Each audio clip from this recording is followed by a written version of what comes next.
Welcome to the Elevate Podcast, your resource for all things business, brand, and leadership. We are excited you have decided to join us today. Hey everybody, welcome back to the Elevate Podcast. I am Robert Kalin here with... What's up everybody, Tony Frasconi, great to be here with you. Yeah, you guys, we are so pumped. We are excited that we just finished up our Leading with Heart. Great conversation that came out of that. I think a lot of lives were touched and impacted. Tony, thanks, thank Robert. you. Appreciate it. Yeah. But I'm excited to have Mr. Mike Newman, as you guys can see, with us today. And we're going to do a 5-series episode pack all around teams. All around teams. I love it. Yeah. I've always been a team guy. It's going to be an exciting time for us to really sit down and talk about what it is to be part of a world-class organization. Yeah. How do you bring your company in to be a world-class organization? And what's it look like for you as a leader inside of a world-class organization? Love that so That's much. A great point. It really is. So before we get into the conversation, though, you guys, I just want to plug our sponsor, DCR, right here, you guys. Delano's Coffee Roasters in the amazing Sumner, Washington. Local boys here with us. Excited to have them sponsoring this episode. You guys, their coffee's great. Delano's Coffee Roasters. Go out and grab yourself a cup. Anthem Coffee, they've got it there. Delicious. Yeah. So you said, Mike, being a part of a world-class organization. I just want to throw this question out of what does it look like to be a part of a world-class organization? Well, I think when you're part of a world-class organization, you feel like you belong. I think that as an employee, that's probably the biggest thing. As a leader, your role has to step up to really serve the people that are on your team. Yeah. For those of you who are watching this, you're going to be able to pick this up right away. There's something in this room that doesn't belong. For those of you who are just listening, Mr. Tony Frasconi has a pair of glasses on his face right now. Oh, we're talking What's about up with me? the glasses, Tony? We're just getting into some serious leadership stuff here, Robert. No, prior to the episode, I had watched the Elvis movie. I don't know if you guys have seen that movie, but it's about Elvis and his entourage and the relationship between him and the Colonel.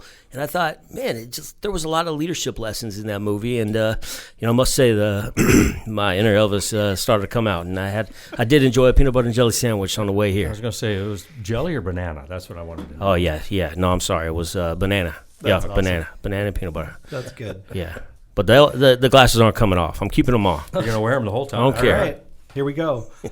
Just for you guys, right there. It's just for you. So with being a part of a world-class organization, I'm going to go right back to what you said, Mike. It starts with belonging. What does that mean? So a sense of belonging really is that you feel like you're a part of the organization. You have a purpose for being there. World-class organizations, what they do is they really go through and show their people that process. When we walked in here to Delano's Coffee, it was the first time I've been in this building today, and you could tell the people wanted to be here. Yeah. You could just tell. And you've been to other locations where you walk in a store and you feel that, like, where's somebody to help me? And and if you do, ask for help, you're intruding on them. And so it's the culture of the organization that really creates that world-class feel and that sense of belonging. Mike, do you think that starts at the top when we think about leadership? Does that type of thing, the culture of an organization and that team atmosphere, does that start with the very top? Oh, I believe it does. I believe the head of the organization, the CEO of that, has to create that, has to be a part of who they are. I mean, we all want to be a part of a world-class organization, but if the CEO doesn't believe that, it's not going to filter down too far. And if there's people inside the organization, they bump up to it, and because of the lid that they have, using a John Maxwell term of the law of the lid, that they leave then. When they get to a certain point, they leave. Yeah. Yeah, you can't lead people who have a higher capacity than you for very long. Mm-hmm. That's when the eagles will leave the nest and they'll find somewhere new to fly. So great point there. We had talked John Maxwell a little bit before this conversation, and we had talked about 7 questions that John kind of brings up about world-class organizations. Do you want to go over just a couple of those real quick? And sure. And I think the ones that we can cover today are about, why do you want to equip team members?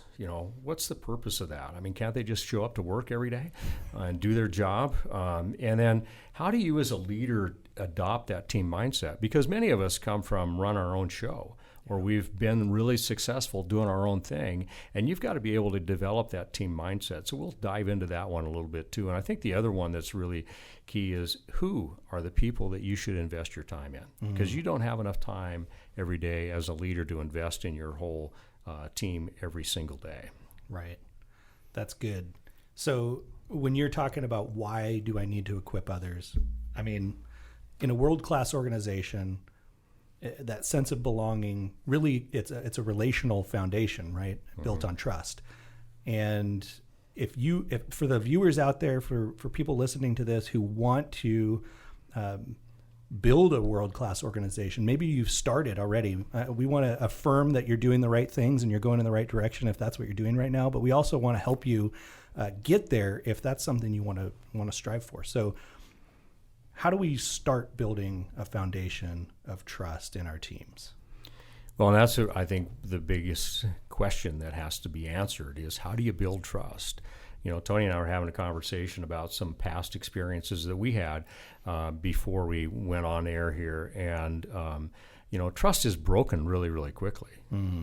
Yeah. And to build it back, as one person I've heard say, it's got to be built back one brick at a time. Mm-hmm. And so how you build that trust. So if you think about how trust gets broken with you, what's happened maybe, Robert or Tony, in the past when trust has been broken?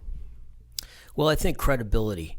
You know, I think about trust, I think about credibility for me. Mm-hmm. If somebody is talking the talk, they should be walking the walk. So if you are a leader of an organization and you say that we take care of each other and we're about team and we have these foundational aspects and principles that we live by as an organization, but then that's not modeled, or that's not actually played out in action, then to me that you lose credibility. And then that's when, you know, for me, that breaks down trust. When I think about it, I think about an acronym, DWYSD, which stands for Do What You Say You Will Do. Long acronym, hard for me to really process through what the letters were there, but it's the truth, right? When you want to build trust, you got to do what you say you will do. Start with the little things and go from there. Right. And I think, you know, when we talk about that, that's really the foundation that happens inside an organization to build trust, even if you're a small organization. You know, when you think about, you know, big teams, and we can all relate to sports teams in one way or another, some of them have some unique things. You can see it right on the field. You can see what happens.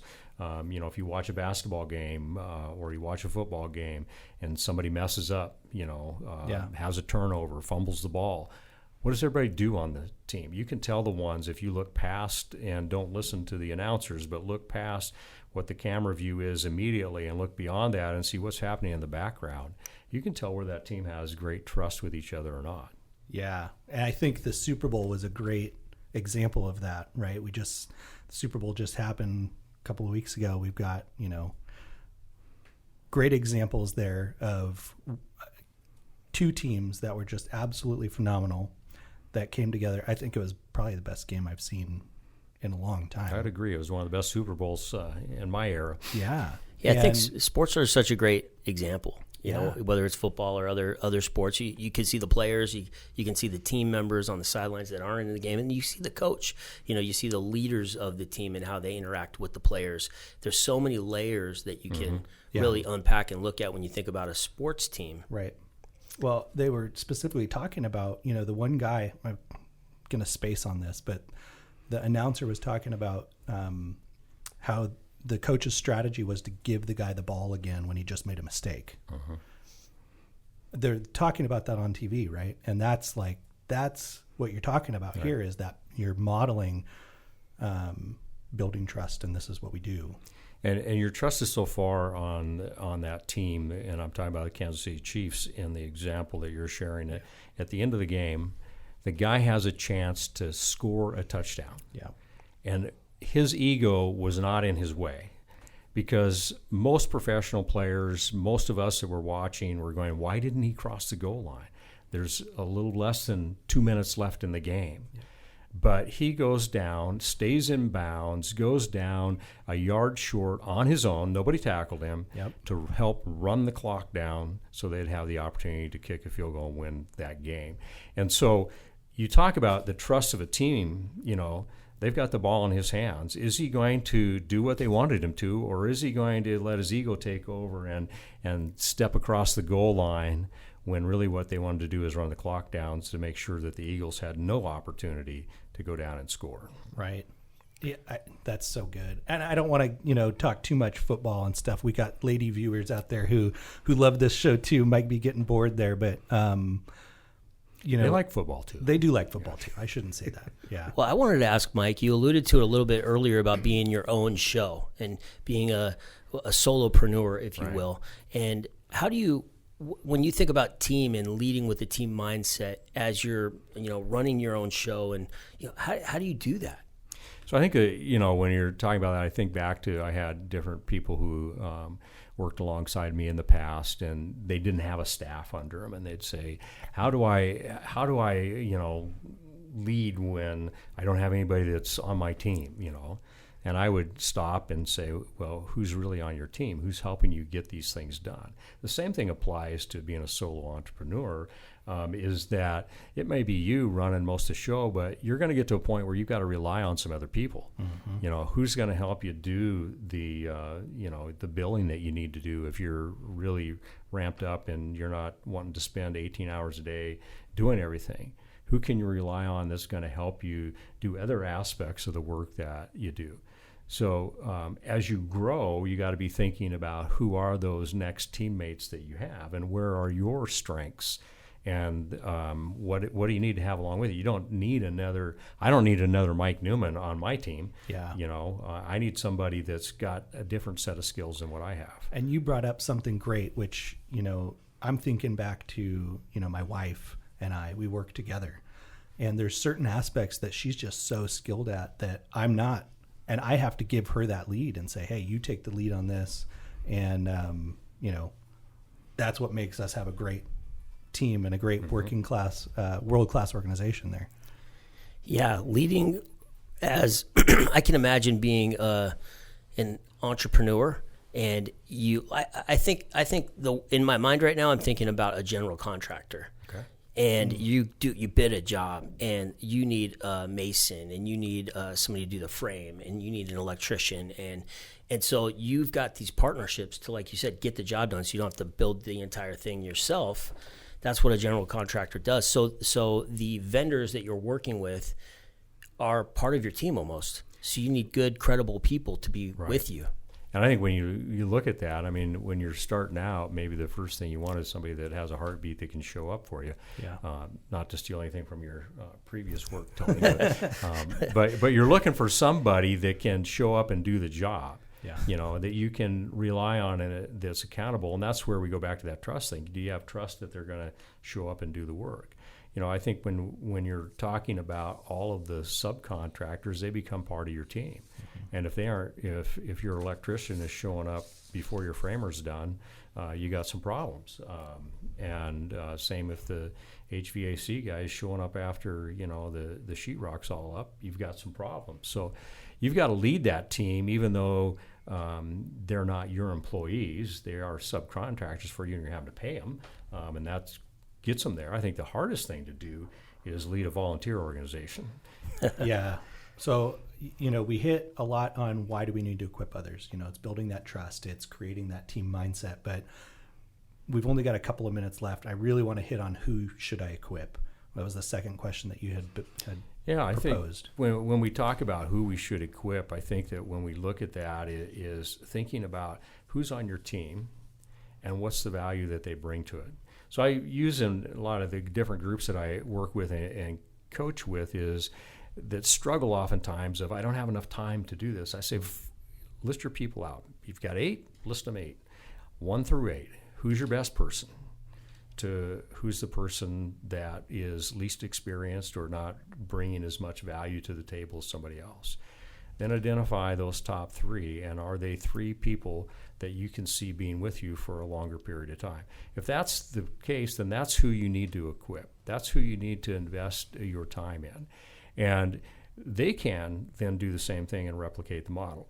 We talked before about this leadership square, I think is what you call it. Yeah. And it's you, I'll do it and you watch me, and you do it and I'll watch you, or we'll do it together. Then you do it and I'll watch you, and then you do it by yourself. And sometimes in a construction scenario or anything where you're producing something, it's really easy to see. If you're working alongside somebody and you're saying, okay, here's how we're going to lay out the floor plan, or here's how we're going to do another aspect of some job.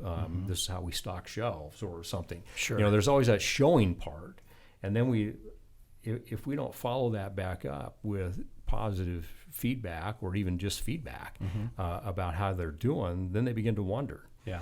And I used to think that when things were quiet, things were going good. But when things are quiet, that means that things are starting to fall apart. I'm thinking right now about being a parent, and when things are quiet, my kids are into something, and it's bad. Yeah, something's going down. Something is going down in the room next door, and I need to be out there because. And so that's the same thing that you're saying here. Yeah. But I think when you look at your teams, and you start talking about developing the team, whether it's, employees that you have or people that you work with, the more people you involve, the more resources, the more minds you have to solve problems. Yeah. You also are able to maximize your own potential because you've got more time to work on those things. And I think those are, probably two of the factors that are there. And then the other thing is that if you're on a team and you're the leader and you're kind of discouraged, your team helps encourage you. Yeah. And they help focus you back towards the goal that you're going to achieve and the things that you're going to go after. And so a team is simply way stronger than one individual is. And, I want to leave with kind of this thought of like, for our listeners out there, who are thinking about their entrepreneur spirit, they've got their organization, maybe they're a part of an organization, whatever that looks like. Maybe you want to start a business at some point. Start with the end in mind. You want to start with the end in mind. I want to build a world-class organization. I'm going to take a step back and say, what do I need to be doing today? What do I need to be disciplined in doing today to be able to take that to the next level? And it's little wins over time that'll turn into success for you in your business. Right. Yeah. Great.